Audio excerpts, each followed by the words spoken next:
Nós celebramos o segundo domingo do tempo do Advento e adentramos de maneira mais profunda nesse itinerário espiritual que é o Advento. Advento, como lhes explicava a semana passada, significa chegada, vinda. Portanto, nós caminhamos na expectativa daquele que virá. Talvez o sentimento mais próximo, ainda que bem inferior em relação à expectativa do Senhor, é como aquela visita que há muito tempo nós esperamos, não é? A pessoa querida que virá, e nós vamos preparando a casa, preparando o ambiente, pensamos cada realidade, cada circunstância, pensamos no cardápio, onde vai ficar, para acolher com todo amor e carinho. No entanto, quem nós iremos acolher não é qualquer pessoa, é o próprio Deus em nós. E nós, na primeira semana, fomos chamados a sermos vigilantes e, portanto, atentos a todos os movimentos do nosso coração, a todas as nossas palavras, atitudes, ações. E hoje somos chamados a pensar como que nós temos preparado o nosso coração para acolher a presença de nosso Senhor. No entanto, para bem preparar o coração para acolher Jesus, nós precisamos prestar atenção no aspecto fundamental que a primeira leitura já nos apresenta, que é a de interpretar adequadamente a realidade que nós estamos vivendo e entender qual é a nossa circunstância e, consequentemente, a finalidade da nossa vida. Semana passada nós meditávamos um texto do profeta Isaías, que estava antes do povo cair no exílio. Portanto, Isaías falava da possibilidade do exílio, pedia que o povo se voltasse o coração a Deus. No entanto, aqui perceba que a face de Deus é revelada ao povo pelo viés da consolação. E por que da consolação? Porque o povo já caiu no exílio. E olha que Deus várias vezes falou, se vocês continuarem desse jeito, continuarem procedendo assim, vocês vão cair no exílio. Não é muito como uma mãe fala com um filho, com a criança? Não vai até lá que você vai cair. E o filho vai, aí cai. Dá até uma alegria, não dá? Falei que ia cair. Assim. Só que Deus não sente essa alegria que a gente sente às vezes. Ou seja, avisou, até que o povo caiu. E quando cai, o que Deus faz? Consola esse povo. Porque imagina, o tombo deles não foi qualquer tombo. Deus avisou várias vezes, mas eles perderam aquilo que era fundamental para eles. E imagine a concepção que eles estavam de Deus no momento, e é propriamente sobre isso que eu quero falar. Porque, gente, uma promessa que guiou o povo foi a promessa de terra e descendência. Deus deu a esse povo a terra e deu para o povo também a descendência. E vamos ser sinceros, por mais que a nossa nação tenha os seus percalços, é tão bom ter um lugar para chamar de nosso, não é verdade? O povo pergunta, o que você é? Você fala, sou brasileiro. Assim, nos identifica como cultura, como povo. Nós somos cristãos católicos, fala qual que é a nossa religião, temos uma descendência, temos uma família, ou seja, temos raízes que nos identificam e mostram quem nós somos, que nos dão a possibilidade de nos situar no mundo. E o povo perdeu isso. O povo sai da terra prometida e vai para a Babilônia. E lá se vê perdido de tudo, não tem mais nada. Não tem mais o local de prestar culto, não é a cultura deles, o povo vive outra dimensão, outra realidade, e portanto o sentimento deles é de tristeza, por isso que Deus consola. E ao consolar, o Senhor se apresenta e pede que eles também preparem um caminho, porque a vitória está certa. Mas essa vitória certa não aconteceu de um dia para o outro. Nós estamos aqui no começo do exílio. O exílio da Babilônia durou entre 50 a 60 anos. Foi de 597, 87, até 36, 46, segundo alguns estudiosos. Então, cerca de 50 ou 60 anos no exílio. Lembrando que o tempo de vida naquela época, como lhes disse semana passada, era até uns 40 anos. Os mais fortes vingavam até uns 40. O resto, tudo embora. Imagine que teve gente que nasceu lá e morreu lá na Babilônia. Não conheceu a terra prometida. Imagina o sentimento que visitava o coração desse povo. O livro de Isaías poderia até ser chamado de livro da consolação, porque é Deus que consola, anima o povo que está desanimado. E qual que é a tentação que o povo cai e que todos nós somos tentados continuamente? Perceba aqui, há duas preocupações que visitam o ser humano quando alguma coisa ruim acontece. A primeira descobriu o porquê, é assim? A segunda, que está relacionada ao porquê, é eleger um culpado. Quando nós não conseguimos identificar o porquê, e consequentemente um culpado próximo, quem que a gente culpa? Não é assim? Aí a gente pensa, mas por que comigo? Olha como a gente é egoísta. Porque é justo comigo, que faço direitinho. Eu venho na missa de domingo, suporto o padre falar aquele monte que ele fala lá. Venho na missa, rezo o terço todo dia. Faço tudo, participo das pastorais, participo dos movimentos. Por que aconteceu isso comigo? Por que comigo e não com tanta outra pessoa que faz mal? Esse sentimento visita muitos de nós. Porque nós não conseguimos entender que algumas realidades são meramente acidentais e a nossa história é contraditória, gente. Olha, a lógica funciona muito bem em alguns setores. Na filosofia é direitinho, lá na matemática, aritmética, lógica, funciona. Agora, a nossa vida não respeita a lógica que nós queremos que aconteça. Olha, para pensar, quantas coisas em nossa vida já aconteceu completamente imprevisíveis, de bem e para o mal, e simplesmente aconteceram. Eu atendi algumas pessoas esses dias, e algumas coisas de fato, a gente fica com o coração muito triste, porque é um sofrimento muito forte. Uma criança que sofre uma realidade que nós não conseguimos entender nem nos adultos, mas acontece. E não tem alguns porquês plausíveis, foi por causa disso, disso, aquilo, outro. Não. E isso vai nos visitando um sentimento de culpa e, consequentemente, uma decepção para com Deus. Eu lembrando disso ontem, não é? Falei nas missas, né? Ontem, o meu irmão mais velho, né, que é o do meio, faleceu há 27 anos. Eu tinha um aninho quando ele faleceu. Eu falava para o povo exatamente isso. Família, olha, quem perdeu um filho sabe a dor, que é uma dor que não tem nome, não é? O pai e a mãe que passa por essa experiência não consegue nem verbalizar o que é essa dor. Gente, acha que é da vontade de Deus que uma criança de 11 anos morra de acidente de carro? Lógico que não, gente. Mas acontece algumas situações. Não tem um porquê plausível. Não tem uma lógica como se Deus falasse, não, chegou sua hora e vai ser desse jeito. Não, gente. Não é assim que acontece. Existem algumas realidades que visitam a nossa história, ou pelo mau uso da liberdade dos outros, ou pelo mau uso da nossa liberdade, ou por diversas circunstâncias que nós não conseguimos precisar, mas acontecem. Isso não pode nos fazer de nós pessoas que comecem a achar culpado e colocar a culpa em Deus, porque senão a gente caminha decepcionado para com o Senhor e para com a vida, e não conseguimos dar passos concretos. Preparar o caminho do Senhor em nossas vidas consiste em perceber que coisas ruins acontecem, e coisas que nós nem imaginamos que eram para acontecer, mas nós não podemos ficar perdendo tempo nos porquê da vida, gente. Temos que ter humildade, que a vida é um mistério, e como mistério nós não iremos decifrá-la totalmente. Há muita realidade que acontece que nós nem imaginamos. Nós temos que ter humildade e reconhecer a nossa limitação enquanto criatura diante do mistério da vida, e mais ainda diante do mistério de Deus, porque olha o que Deus fala para o povo da primeira leitura: eu sou o pastor de vocês, eu vou cuidar de vocês, eu vou tirar vocês desse contexto de exílio e lhes darei vitória. No entanto, o povo não conseguia perceber essa vitória, e muito menos conseguia se perceber cuidado por Deus. Há alguns momentos na vida que nós não conseguimos perceber como Deus tem nos cuidado, mas em nenhum momento Deus nos abandona. Pode ser que nós não o percebamos, pode ser que nós não consigamos entender o que Ele está fazendo, mas Ele está sempre conosco. Ele é o bom pastor. E vamos parar para pensar. Já pensou se Deus fosse nos tratar à proporção das nossas falhas? Se Deus fosse nos abençoar a dimensão do nosso comprometimento, se Deus fosse agir conosco segundo a moeda que nós muitas vezes damos a Ele, do mesmo jeito, com a mesma moeda, onde nós estaríamos hoje? Quantas traições e infidelidades para com Ele nós cometemos? Quantas vezes nos esquecemos do Senhor?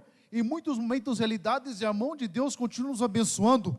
Deus sempre será uma presença que nos conduz, mas cabe a nós abrirmos o coração a Ele e entendermos o que Ele está fazendo no hoje de nossas vidas. Senão nós ficaremos gente que se decepciona com Deus e vamos começar a nos comparar com os outros, que é o que acontece. Mas por que o outro é abençoado e eu não? Ah, mas por que deu certo na minha vida e na vida do outro não? Mas por que meu filho passou por isso e o filho do outro não? Olha os pensamentos que vão visitando o coração do ser humano, e são pensamentos que não possibilitam que Deus haja em nossas vidas. É preciso mudar a nossa concepção das realidades da nossa história e entender que o mundo real tem sofrimentos que dificilmente são verbalizados. Gente, há tanto sofrimento presente no coração de cada uma das pessoas que estão aqui que nós nem imaginamos, que acontece no silêncio. Isso não é vontade de Deus que nós soframos, mas nós precisamos assumir essas situações e acolher Deus aí nessa realidade, porque é o momento que Ele está se manifestando para nós. E hoje, São João Batista nos possibilita perceber como nós precisamos preparar esse caminho do Senhor em nossa vida, em nossa experiência de fé. São João Batista foi um homem fantástico. Imagine uma coerência de vida, alguém que recebeu de Deus uma missão e que cumpriu de maneira irresoluta, não se distanciou nem para a direita nem para a esquerda, foi até o final. E uma vida bastante austera. Os estudiosos dizem que provavelmente São João Batista fez um voto do nazireu, do naziriato. Quem que era o nazireu? O nazireu era alguém que se propunha por 1 ano, 2, um tempo determinado, a viver uma vida muito austera. Tudo indica que São João Batista viveu toda a sua vida desse jeito. O que o nazireu fazia?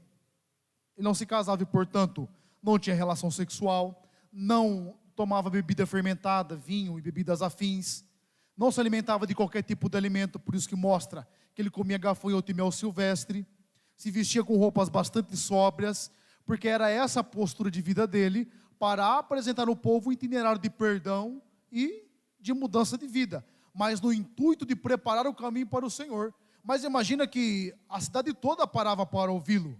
E vamos ser sinceros, no coração de todos nós visitam algumas vaidades. Nós somos vaidosos. Nós gostamos de algumas situações, e com certeza com São João Batista não é diferente.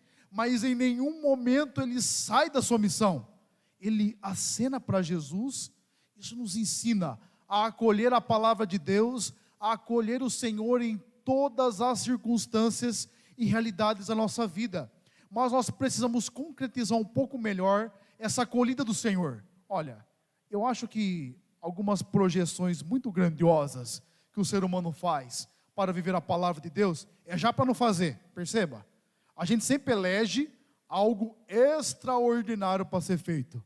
E esquecemos de fazer o extraordinário no ordinário da nossa vida. Olha, hoje o prefácio da missa, o prefácio daquela oração, que o padre faz logo após aquela oração do ofertório, sabe? O padre falou: o Senhor já convosco, o Senhor falou, está no meio de nós. Corações ao alto, essa é a oração do prefácio. No finalzinho, olha o que o prefácio nos apresenta, que Cristo nos visita em cada pessoa humana. Olha, essa pessoa que está do seu lado é a visita de Cristo na sua vida. E o que o Senhor pede no próprio prefácio? Que nós o assumamos na fé e o testemunhemos na caridade. O que significa dizer que o outro é o Cristo presente na minha vida. É interessante quando a gente brinca com os casais, né? Eu pergunto assim: qual é a sua cruz? A esposa olha para o esposo assim, ó. Eles trocam até olhares, não é assim que o povo brinca? Ah, pá, está aqui minha cruz aqui, ó. Não é a sua cruz, é o seu Cristo. É? Olha para o seu Cristo aí, fala que cristão que você tem aí, ó. Tem marido pensando: ó, padre, acho que o Cristo que eu casei é aquele que pegou um chicote e expulsou todo mundo do templo. Pensa numa mulher brava. Às vezes o seu Cristo aí é esse, é ou não é? Mas é o Cristo que visitou a sua vida. Esse Cristo aí que tem que ser acolhido e amado. O amor é uma realidade que nos rasga, e rasga mesmo, mas precisa ser acolhido. O Cristo nos visita em cada pessoa, em cada situação, em cada realidade, e preparar o coração para o Cristo não é preparar o coração para a eternidade só, para o final dos tempos, para quando vinha a parousia, Jesus voltar. Não, Jesus tem nos visitado em cada pessoa que caminha conosco, aquelas que nós gostamos e também aquelas que nós não gostamos. É Cristo nos visitando e a todo instante nos pedindo. Acho muito bonito uma história que o diácono Nelson Corrêa conta, Canção Nova, que uma vez ele estava numa rodoviária, viajando nas missões, e veio um irmãozinho em situação bem vulnerável pedir um salgado. Aí ele falou assim: é Jesus pedindo, né? Ele falou: pode pedir, meu filho, o que você quiser aí. Aí o pai fala, quero um risoles, uma coxinha, 2 bauru, me envia uma coca 2 litros e vai aquele outro salgado para a viagem. Eu falei, mas que Jesus forgado, né? Ah, mas compra tudo, não é desse jeito. Mas é o Cristo que nos visita, gente. E nós temos que saber acolher esse povo aí que estão no nosso cotidiano. Senão a experiência de fé vai ficando algo tão distante que a gente não consegue pormenorizar na nossa vida. Acolher o Cristo que está ao nosso lado não significa consentir com tudo. Tem princípios que nós precisamos levar. E eu sei que a relação, quer a relação matrimonial, entre amigos, namorados, qualquer relação, ela tem conflitos. O que nós não podemos perder é a referência. E se tem uma coisa que a nossa geração não tem, é referência. Perceba, não tem parâmetro. Conversava com o povo esses dias, e antigamente, quando o povo fazia uma coisa errada, fazia no intuito de se rebelar, não era assim? Sabendo que estava errado. E aprontava sabendo que estava aprontando. E tinha vergonha de falar, escondido do pai e da mãe. Hoje não, tudo normal. Parece que o errado virou certo e o certo virou errado. Há um contexto de banalização total. E nós precisamos apresentar referência para esse povo. E o povo fala muito que os jovens de hoje, o povo fala, a juventude de hoje é vazia. Quem já ouviu falar isso aqui? Todos nós. A juventude é vazia. Mas sabe por que a juventude é vazia? Porque falta adulto que transborda. A gente não transborda mais também. Não tem mais sentido. Perdemos referência. E consequentemente, não conseguimos acolher o Cristo que está ao nosso redor todos os dias. É esse aí que nós temos que acolher. E acolher o Cristo, nos preparar para o Natal, é ter também os mesmos sentimentos de Jesus. Essa é a parte mais difícil. Sabe por quê? Ô gente, quem está aqui na comunidade não é povo santo não. A gente está a caminho, estamos ou não estamos? Ou você está? Não tem umas misérias na sua vida que você não conseguiu mudar ainda? Que você luta todo dia? Aquelas coisas do seu temperamento que é mais forte que o seu muitas vezes? Nós somos tudo isso aí. No entanto, isso não é desculpa para nós não caminharmos e para não conservar o sentimento do Senhor. Mas eu fico vigiando sobre os meus pensamentos e falo, quanto que falta de Jesus em mim? Sabe por quê? Perceba quanto sentimento de destruição existe em nós. Quando você vê alguém errando ao seu lado, qual que é o seu pensamento? Você julga e condena? Ou você fala, nossa, eu preciso salvar essa pessoa, preciso rezar por ela. Como que você pensa? Aquela pessoa que você não gosta, você fala, Senhor, leva para a intimidade junto do Senhor. Não é isso que pode ter que fazer. Encontra ela, Senhor.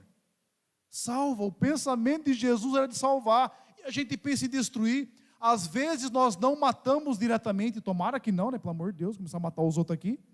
Mas a gente mata do nosso convívio. E a gente mata com a língua muitas vezes. Porque temos a dificuldade de acolher os sentimentos que Cristo nutria pelas pessoas. O Cristo que nós amamos e adoramos é aquele que olha para a multidão. E, gente, a multidão era um povo que não gostava de Jesus por aquilo que ele era, mas por aquilo que ele dava. E o Senhor se compadece desse povo. Se fosse nós, a gente ia ter raiva.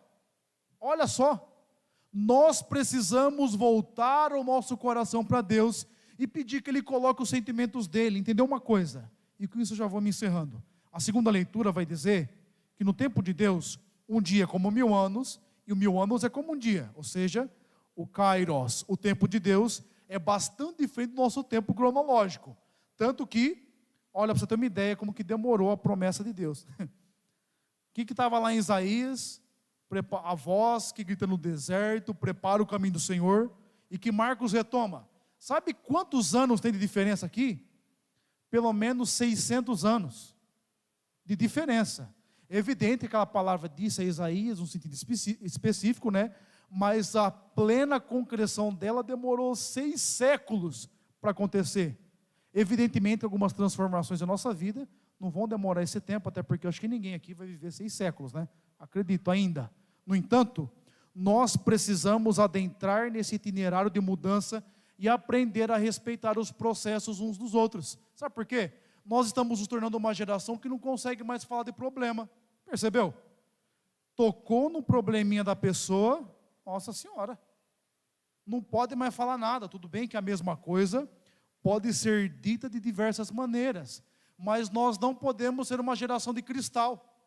Qualquer coisa trinca, que não consegue resolver problema. que não consegue assumir problema e que não consegue respeitar os processos. Olha, precisamos aprender a partilhar a vida em família, em comunidade, mas respeitar que o outro tem um processo que não é o meu. Aí que está a grande coisa, aprender a respeitar esses processos de mudança com muito amor, acolhendo Cristo em cada momento. Portanto, encerrando, a fim de que bem preparemos nosso coração para acolher Cristo, eu falo sobretudo às famílias, deixem as pedras no chão. O que são essas pedras? São aquelas diversas experiências que em toda conversa ela volta. E são jogadas pedras, quando na verdade nós temos que aprender a resolver problemas, resolver situações, resolver realidades, respeitar os processos, respeitar o momento do outro. Às vezes demora um tempo para fazer com que um casal mude. Aí a moça fala para o rapaz mudar, ele muda. Aí ela fala, não, mas mudou porque eu falei. Gente, mas mudou. Vamos começar a respeitar os processos, aceitar aquilo que a pessoa pode dar no momento. Acolher Cristo significa acolher o próximo na situação e condição que ele consegue na hora. Nós precisamos pormenorizar e concretizar melhor nossa experiência de fé. Portanto, faça essa experiência. Ao longo dessa semana, pergunte-se como você tem acolhido Cristo, sobretudo o Cristo que convive com você, o Cristo que acorda com você, o Cristo que trabalha com você, qual tem sido os sentimentos que tem lhe visitado, a fim de que nós bem preparemos o nosso coração para receber nosso Senhor. Feche os seus olhos, baixe a sua cabeça. Neste instante de silêncio, entregue ao Senhor seu coração. Fala com o Senhor nesse momento, sobre todas as realidades que têm visitado sua vida, sua história, sobre os seus limites.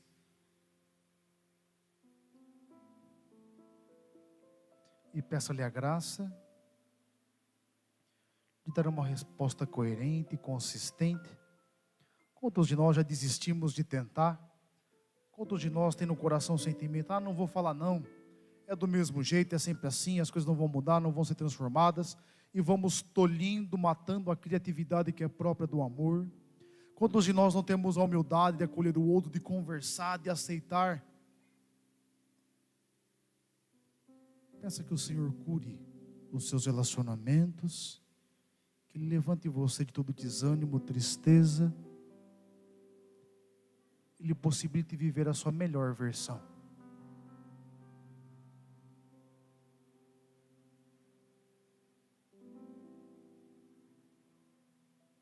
Amém? Vamos ficar em pé?